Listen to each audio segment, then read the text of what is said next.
You're listening to the Dibbly Dobbly Podcast.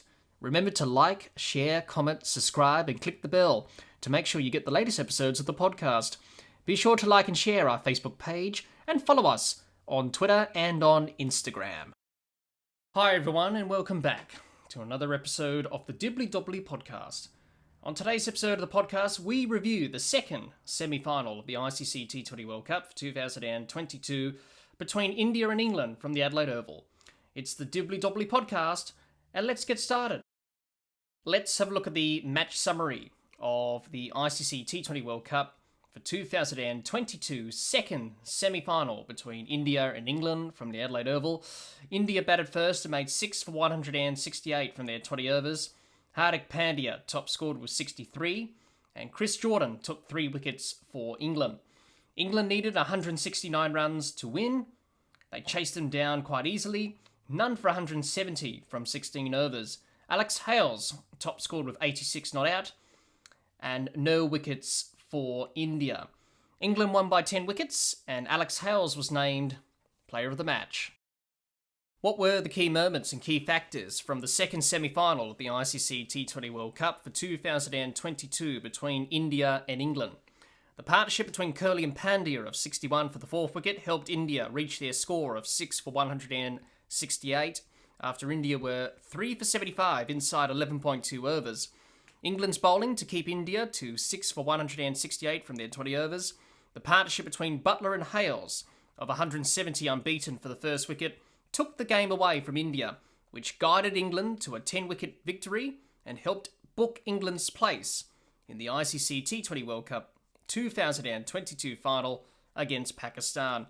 Those were the key moments and key factors from the second semi-final of the ICC T20 World Cup for 2022 between India and England from the Adelaide Oval. Let's have a look at both teams' performances in the second semi-final of this ICC T20 World Cup for 2022 between India and England at the Adelaide Oval with both bat and ball. We'll start with India and their batters. Rahul, 5, Rohit Sharma, 27, Kohli, 50, Suryakumar Yadav, 14, Hardik Pandya, 63, and Pant, 6. That's how the Indian batters went about things against England in this second semi-final from the Adelaide Oval. It was a pretty poor performance from India, really. Across the board, it was a poor performance with both bat and ball, but let's talk about the batting first. It was pretty much poor and not good enough. 168 wasn't enough, and England made the run chase look easy and chased it down with no problems. You know, Alex Hales and Jos Buttler really putting the pressure on the Indian bowlers, and the run chase was no problems for England in the end. So 168 wasn't enough from India. They needed 170, maybe 180 on this pitch in Adelaide. Unfortunately, they couldn't get that because the batting was so poor. It was a very underwhelming performance. Now, India was struggling with the bat. They were 1 for 38 in the power play. Not the start they would have wanted. Obviously, not losing the wicket would have helped, but 38 runs after 6 overs is pretty much not a good power play. You want to be 50 or 60 runs ahead. But India didn't really get going at all in the power play. They sort of struggled. And then they were soon 3 for 75 inside 11.2 overs and was struggling to post a competitive total at that stage of the innings. But Virat Kohli and Hardik Pandya's partnership of 61 for the 4th wicket, that helped India reach that score of 6 for 168 from their 20 overs. Hardik Pandya showed his power ability and smashed 63 or 33 balls towards the end of the innings for India. Without Hardik Pandya's innings of 63 and Virat Kohli's innings of 50, India would have posted a score of 130 or 140. India just didn't look on it with the bat in this semi-final against England. They were off the pace, off the boil. They weren't really in it. They weren't really up for the challenge. They lost wickets at regular intervals throughout the innings. They didn't build big partnerships with the bat. 9, 47, 19, 61, 22 and 10. Only one 50-run partnership, and we mentioned that partnership before, and that was Virat Kohli and Hardik Pandya adding 61 for the 4th wicket. Virat Kohli and Hardik Pandya did well with the bat, obviously. Both of them scored 50s. The only two batters that scored 50s in this game for India in the semi-final. The other batters like KL Rahul, Rohit Sharma, Suryakumar Yadav, Rishabh Pant struggled, didn't really get going, didn't really do their job. They struggled with timing on this Adelaide Oval pitch, India. They were struggling for timing. The pace wasn't quite there. It was quite slow to begin with. But contrast that to the England innings, Alex Hales, Josh Buttler were batting fine. They had no problems at all. But India, their batting in this innings, it looked a bit timid. They were scared. They didn't really want to play a shot in anger. They didn't really want to take on the England bowlers. Didn't really want to put them under pressure, I should say. You contrast that with Buttler and Hales. They put the Indian bowlers under pressure big time when India were bowling in the run chase. But you have a look at the Indian batters. They didn't really want to be aggressive. They were timid. They weren't really confident. They weren't really at their best. And that showed in their batting performance, really. The start was poor. The middle was poor. The end was okay with Hardik Pandya scoring 63 to get them to that 168 score. But apart from that, it was pretty much underwhelming from India. Nothing much to really add on to their batting performance. It was poor. It wasn't their best. And unfortunately, in the semi-final, they didn't quite deliver with the bat. So India will be disappointed about their batting performance. No doubt the batting group will be disappointed as well. But obviously Virat Kohli's been the positive for them throughout this whole tournament. Yet again, another 50. Suryakumar Yadav's been good as well. But really, the rest have sort of had a quiet tournament, like Rahul, Rohit Sharma. Hardik Pandya had a quiet tournament up until now, when he scored this half-century in this game. Rishabh Pant only played 2 games, didn't really have much of an impact at all. So, yeah, their batting was very poor in this game, India. They've only got themselves to blame. 168 wasn't enough, and England absolutely annihilated them, chasing down the runs with no wickets lost. So, overall, it was a poor batting performance from India in this second semi-final against England. Let's have a look at India's bowlers and their performance in this second semi-final against England at the Adelaide Oval. No wickets for Hardik Pandya, no wickets for Ashwin, Axel Patel, Kumar, Shami, and Arshdeep Singh. That's how the Indian bowlers went about things in this second semi-final against England. India's bowling was poor and below average in this semi-final. There's nothing much to add on to that, really. It was poor. It was a very pathetic, poor performance. And if you're an Indian supporter, you won't be happy by the performance. But let's talk about the bowling. Where did it go wrong? Well, the Buttler and Hales partnership put them under pressure from ball 1. And the Indian bowlers couldn't recover from there. As soon as Buttler and Hales went off, India didn't have any answers. They were sort of lost. They were looking at each other. They were saying, what do we do now? We've tried everything. We've tried all the tactics under the sun. Rohit Sharma ran out of options. He kept changing the bowlers, but they were kept being dispatched for runs and going for 4s and 6s. And Buttler and Hales was in an absolute hitting frenzy. They leaked runs, didn't execute their plans or skills with the ball at all, inconsistent with their lines and lengths. They were too short and too wide. In this game, you can't afford to give width to Buttler and Hales or make you pay.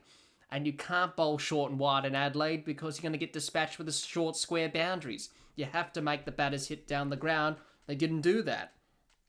They didn't pick up wickets at regular intervals to stem the flow of runs. They needed to take wickets to stop England's batting. They couldn't do that, India. Once Buttler and Hales got going, they weren't going to get out. They weren't going to make a mistake. And they were always going to chase down these runs in the fashion they did if India didn't take any wickets. Nobody looked like taking a wicket. You know, Hardik Pandya, Ashwin, Axel Patel, Kumar, Shami, Arshdeep Singh, they didn't really look like taking a wicket. They just ran out of options. They sort of lost the plot, India. Dearly missed Jasprit Bumrah in this second semi-final with the ball. They would have required his services and they would have been thankful if Bumrah was here. But unfortunately, he's out, he's injured. And this was the big thing for India coming into this tournament. How will they go without Bumrah? Well, we just saw what happened in this game against England. Their bowling does really struggle without him. And they can't really seem to gain any control in the game whatsoever. They lost control of the game big time. And they just couldn't recover, as I mentioned earlier. As soon as Buttler and Hales went off, they just couldn't get it back. The momentum was with England, everything going against India. It just wasn't their day with the ball. Obviously, the bowlers that they have, Arshdeep Singh, Kumar and Shami, they're all the same pace. They're all the same type of bowler. So Jasprit Bumrah, that X factor, is definitely what India need in their bowling lineup. And they dearly missed him in this game against England. India's fielding was poor. Dropped catches, missed chances, misfielding the ball a lot. It was underwhelming with the bowling and also the fielding performance as well. India's body language was poor. It was down. You can understand that when the game's going against you and you're not going to win the game. Of course, the body language would be down and negative. Rohit Sharma was throwing his hands around and yelling. He wasn't pleased with India's effort, the captain. And basically, to sum it all up, India just didn't show up at all in this second semi-final. They were outplayed in every department, bat, ball, and in the field. England just outclassed them. So lots of soul-searching to do for them going forward to the next World Cup in 2024 India. But overall, it was a poor bowling performance from India in this second semi-final against England. And overall, it was a poor team effort from India in this second semi-final against England from the Adelaide Oval. Let's have a look at England's team performance with both bat and ball in this second semi-final of this ICC T20 World Cup for 2022 between India and England at the Adelaide Oval. We'll start with their batters, Buttler 80 not out and Hales 86 not out. That's how the England batters went about things in this second semi-final against India from the Adelaide Oval. What can you say about England's batting? It was absolutely phenomenal. It was a brilliant display of power hitting. The opening partnership between Buttler and Hales doing the damage and putting India on the back foot in this semi-final from the Adelaide Oval. England's batting, as I mentioned, was very good. Buttler and Hales, we'll talk about them. They're the only two that really did the work, really. Everyone else, like Phil Salt, Ben Stokes, Harry Brook, Liam Livingstone, Moeen Ali, they didn't need to lift a finger or, do anything because it was all Buttler and Hales at the end of the day in this run chase for England. An absolute clinic in T20 batting. Now, chasing 169 for England was too easy in the end, and it was Buttler and Hales who stole the show. And my word, they put on an absolute clinic and show. And people who went to the Adelaide Oval in this semi-final, they got their money's worth because it was some powerful display of hitting. Let's talk about the partnership. 170 unbeaten for the first wicket. And what they did well, Buttler and Hales, was they did the basics well with the bat in this semi-final against India. They rotated the strike nicely. They put pressure onto the Indian bowlers. They batted smartly and adjusted accordingly to the match situation. They kept it simple with the bat. And they had simple plans and they had simple methods of going about their business in this semi-final. And that was to see the ball, hit the ball, be aggressive, be positive, don't be negative, don't hold anything back. You don't do that in a semi-final. You've got to give it your all. Usually the semi-final in any tournament in cricket, as we know, is often the hardest game to win because it's even hard to get to this stage of a tournament, get to the semi-finals, but you have to win it. And this is the game that separates you from winning the tournament going through to the final.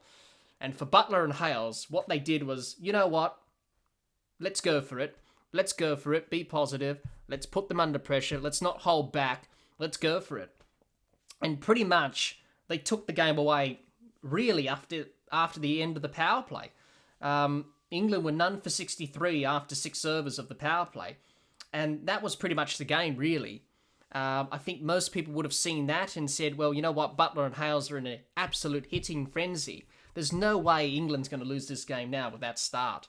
And in the end, they chased down the runs easily. None for 170 in the end. From 16 overs or so like that. We only had 4 overs left in the innings. We didn't even go to the full 20. So nothing more to say. The scores and the highlights will explain what happened. It was an absolute thrashing. It was an absolute clinic in T20 batting from 2 very good players who are very good in T20 cricket.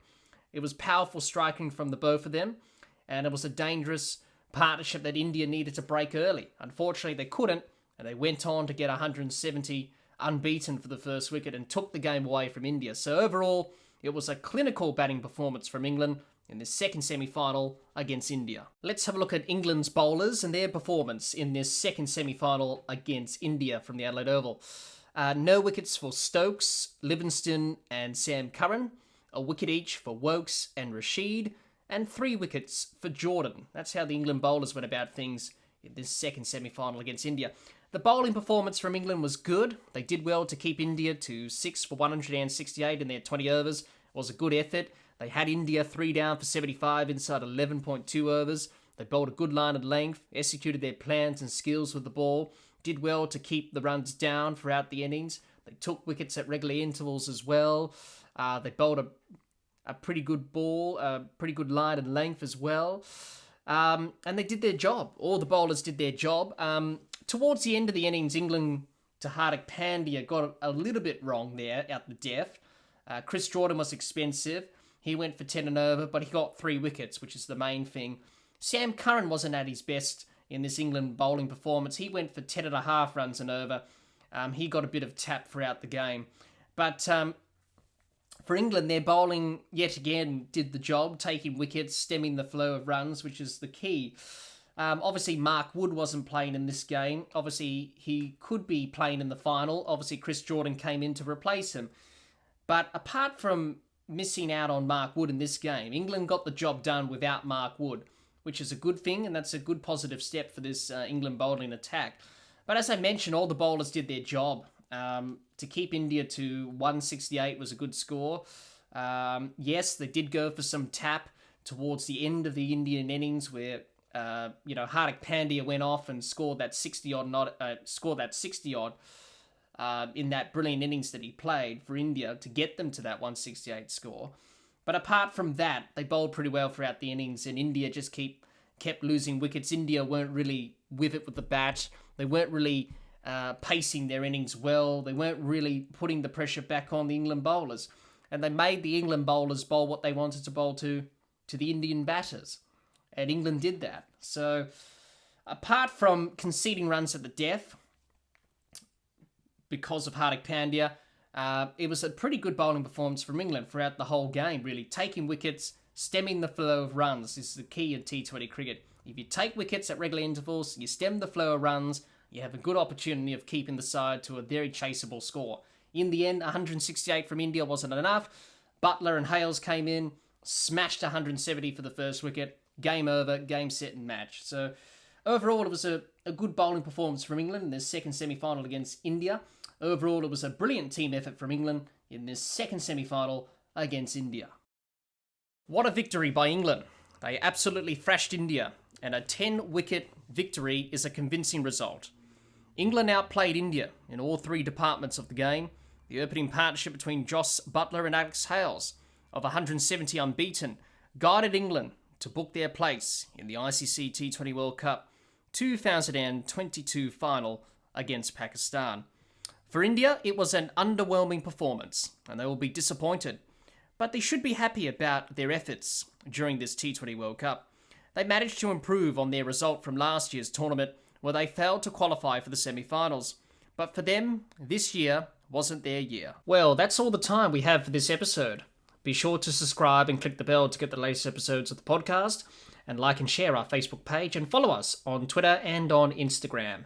Until next time, keep safe, and bye for now.